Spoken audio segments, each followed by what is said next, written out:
sinasabi mo? Bitawan mo ako! Nasaan yung email? Bitawan mo ako! Bitawan niyo ako! Ano nangyari dito? Nasaan ano po na? Nasaan na? What? Sandali! Asan yung ipit?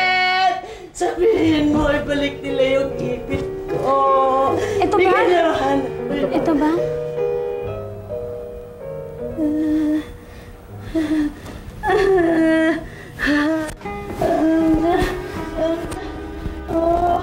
Paano po? Naka-istorbo ho ba ako? Hindi. Nay, ito po yung swineldo ko.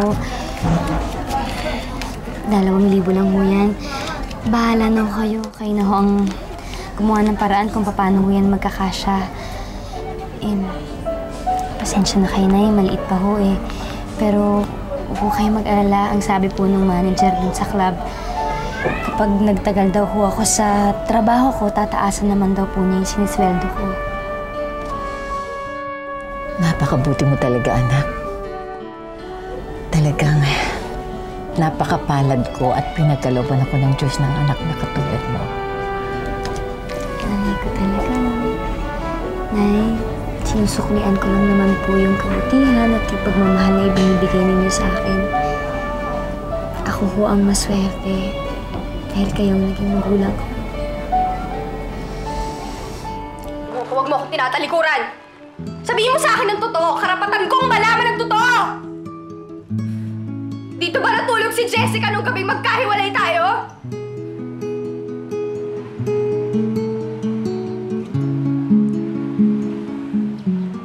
Totoo nga kung gano'n.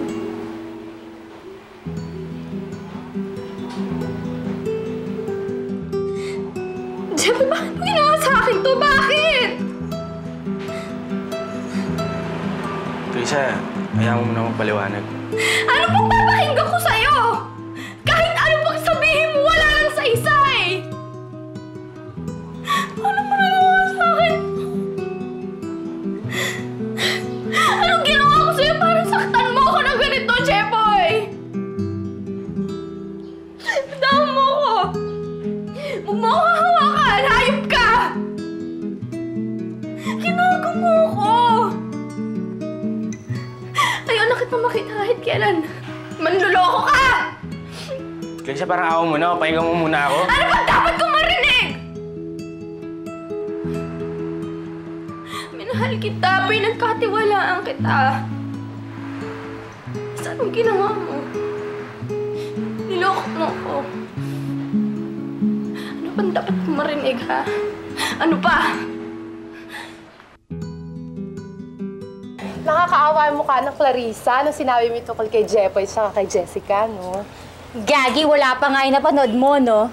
Kumbaga sa pelikula, nagsisimula pa lang story ng pagbaksak ng Clarissa na yan. Ano may ibig mo sabihin? Nasira ko na yung busilak nila pagmamahalan ni Jepoy, diba? Ang isusunod ko, kung paano ko sisiraan yung magandang pagkakaibigan nila ni Catherine. Oh, ba't nadamay naman si Catherine? Siyempre, kasi kaibigan siya ni Clarissa.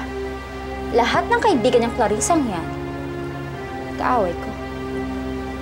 Kaya, gusto ko, bago matapos ang lahat na to, walang matatakbuhan yung Clarissa na yan. Wala siyang kaibigan, wala siyang nobyo. Wala lahat. Kawawang Clarissa. Saan daw nagpunta si Clarissa? Kina Jepoy ata. Ewan ko, windang na naman, nakita kong paalis.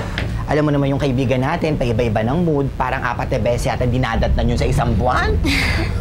Sira ka talaga.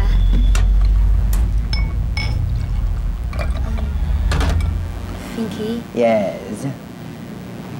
Nalagay ka na ba sa isang sitwasyon na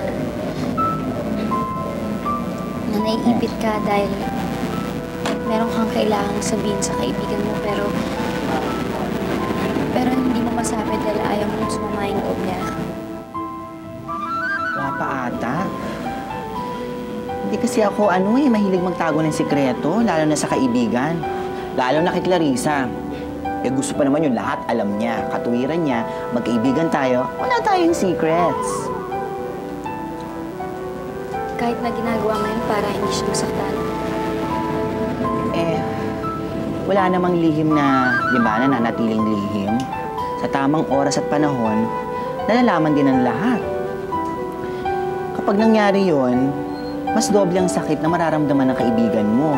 Tapos, sasabihin mo sa sarili mo, sana nasabi ko noon pa, kesa sa iba pa niya nalaman. Di ba?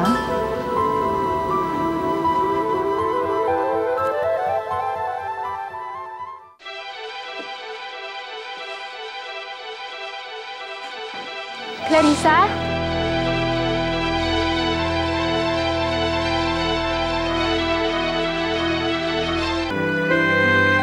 Clarissa, ano nangyari? Ba't ka umiiyak?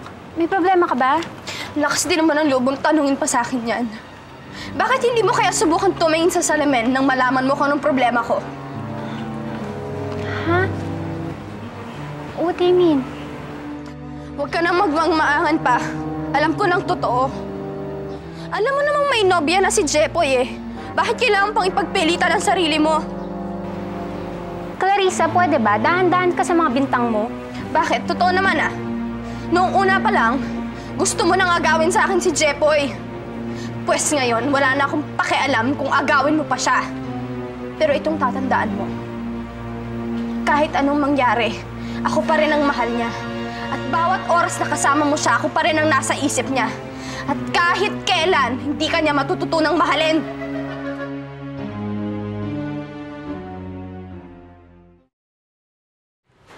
Kuya, Bakit, Ninay? Nagutom ka na ba? Kuya, nag-away ba kayo ni Ate Clarissa? Ba't mo naman natanong yun? Narinig ko kasi yung boses niya sa taas eh. Parang galit siya. Kuya, may ginawa ka ba masama kay Ate Clarissa? Kaya siya galit? Oo, Ninay. May nagawang masama kay kuya mo. Sa malaking pagkakamali. Ba't hindi ka na lang mag-sorry? Humingi ng tawad para magbati na kayo ulit. Kasi, Ninay, minsan may mga nagagawa tayo na hindi madaling mapatawad eh. Isa kasi akong gago. Sa malaking gago yung kuya mo. Huwag ka mag-alala, Kuya. Mapapatawad ka rin ni Ate Clarissa. Mabait naman yun eh. Tsaka mahal ka nun.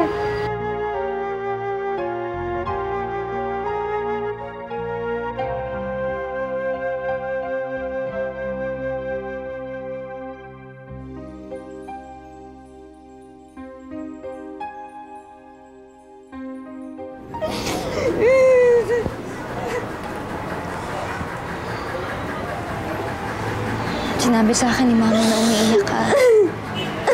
Bakit? Ang nangyari? Dahil talagang sakit-sakit. Ginago niya ako. Sabi niya sa akin, mahal niya ako, pero ginago niya ako. Hindi ko maintindihan yung sinasabi mo. Catherine, minsan natulog magkatabi si Jessica at saka si Jepoy. Pagkatapos niya sabihin sa akin na kahit kailan hindi siya matutokso dun sa babae na yun, nalingat lang ako, nakuha na siya. Ang kapal ang mukha niya. Pinakinggan mo na ba yung paliwanag ni Jepoy? Para ano pa? Para bulahin niya ako ulit? Clarissa, hindi naman sa kinakampihan ko si Jepoy, ha? Pero sana bigyan mo naman siya ng pagkakataon para makapagpaliwanag siya sa'yo. Kung papaliwanag siya, kahit ano pang paliwanag niya, di na mabubura yung pagtataksil na ginawa niya sa akin. Catherine, lahat ng pangarap ko, lahat ng ambisyon ko, pinaliwala ko. May pagkukulang ba ako? Ano ba ginawa ko sa kanya para pagtaksilan niya ako ng ganito? Tama na.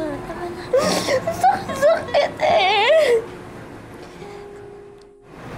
Clarissa, nandito naman ako eh. Alam mo yun nga, pinagpapasalamat ko sa Diyos eh. Kahit ganito yung nangyari, at least meron pa rin ako kaibigan na masasandalan. Di ka tulad ng Jepoy na yung traidor.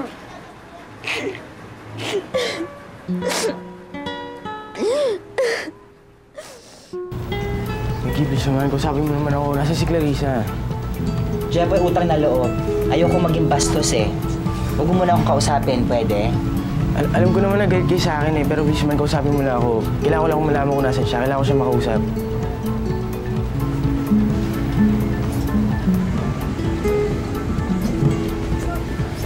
Clarissa, pwede mo mag-usap naman tayo. Sige, pagbibigyan kita. Sabihin mo lahat ng gusto mong sabihin, pero pagkatapos ito, tantanan mo na. Ako, totoong magkatabi ko na natulog ni Jessica. Pero hindi ko maalam na doon siya matutulog eh. Lasing na lasing ako. Tsaka wala naman nangyari sa amin eh. Nung kinabukasan, wala pa rin bang nangyari sa inyo? Ni Halik, wala bang nabagitan sa inyo? Clarissa, kinausap niya ako nung gabi. Sabi sa kanya, kalimutan na niya ako. Eh, umiyak siya. Naawa naman ako. Kaya hinalikan mo siya, ganun ba? Sinasabi mo sa akin yan, tapos inaasahan mo, maiintindihan kita, ganun ba? Ano ba gusto mo gawin po? Parang patawarin mo lang ako. Ikaw na magpakita sa akin kahit kailan. Wala ko sakali mapatawad kita. Clarissa, mahal kita. Sabihin mo na lang yun sa ibang babae na handa ko magpaloko sa'yo. Tapos na sa atin ang lahat.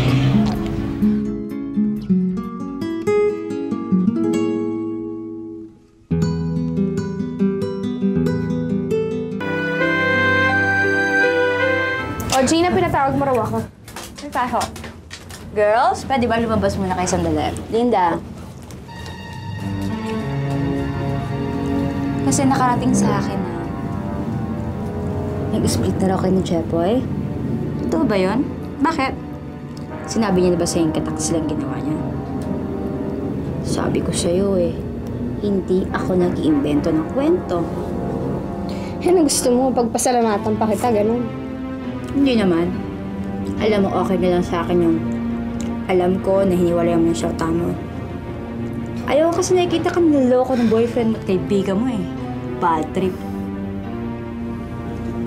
Kaibigan, ano yung sabihin? Hindi mo alam? Hindi mo alam na bago ko sa'yo piliktapat yung ginawa ni Jepoy, meron ng ibang nakakaalam ng sikreto na yon. At sinikreto sa'yo dahil nakipagkontsaba siya sa shota mo. Bad girl, no? Sino naman tinutukoy mo? Ina naman ang ano mo. Sino ba inutusan ko pumunta sa bahay ni Jepoy? Si Catherine. Bingo. Very good.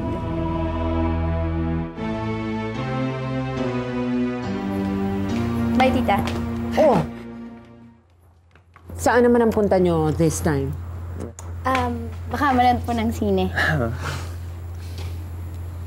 Magka-date kayo? Ma'am, anong klaseng tanong yan? Aba, syempre naman. Alam nga nang pumasok mag-isa si Marga sa sinehan, di ba? Wala lang. Naisip ko lang kasi na baka naman may iba kang ka-date. Eh di kawawa naman tong si Marga. Si tita talaga, oh. Well, have fun. Mauna na ako sa inyo. Okay? Sige, mali po.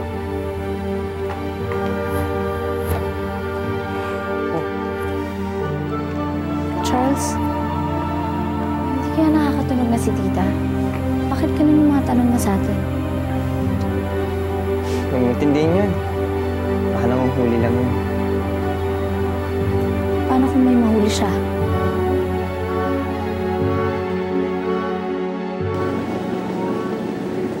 ba ikaw galit sa akin? Hindi naman ako galit sa'yo. Kaya lang, Jepoy, mali talaga yung ginawa mo. Kahit saang angle mo tingnan, wala ka pa rin lusot. Alam ko naman yun eh.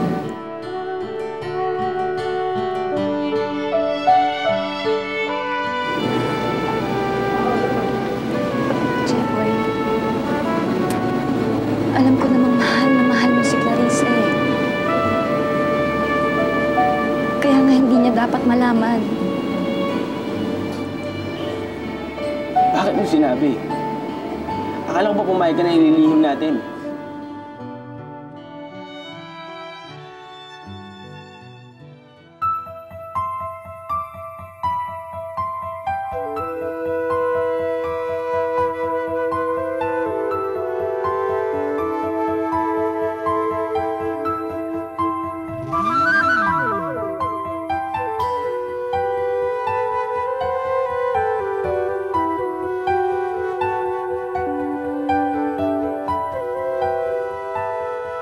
Wala akong sinasabi kay Clarissa. Ang akala ko nga umamin ka sa kanya eh. Hindi, wala akong sinasabi sa kanya hanggang sa sinugod niya ako sa apartment. Paano niya nalaman?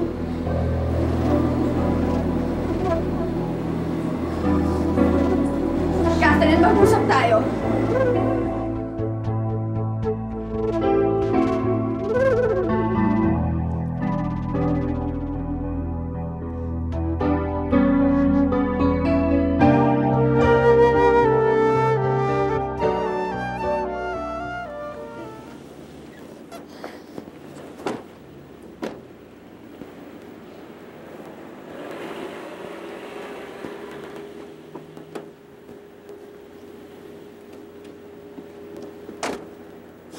Salamat, Marga. Dami ko talagang utak sa'yo. Wala yun. O paano mamaya? Tatawagan mo nila ako pag sunday na kita? Ay, hindi yun. Papasundo na lang kay Jesse. Paano yun pag umuwi ka sa bahay tapos nandun na yung mommy mo? Eh di nakita niya kotse ni Joseph. Sige, ganito na lang. Basta pag gigimik ka mamaya, tawagan mo na lang ako tapos sinimit na lang kita doon. Sige. Okay, sige. Ingat ka. Ikaw ako mag-ingat, ha?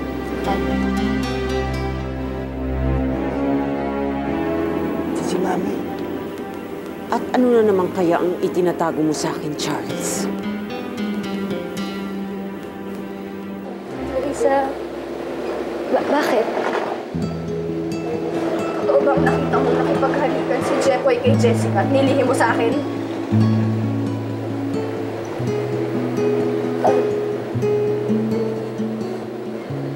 Isang tanong, isang sagot! Totoo ba o hindi?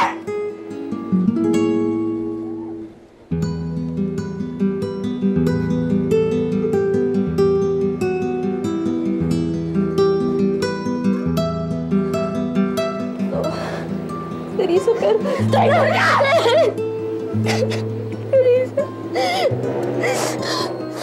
Clarissa, makinig ka muna sa akin. Ano ba dapat kong marinig, ha?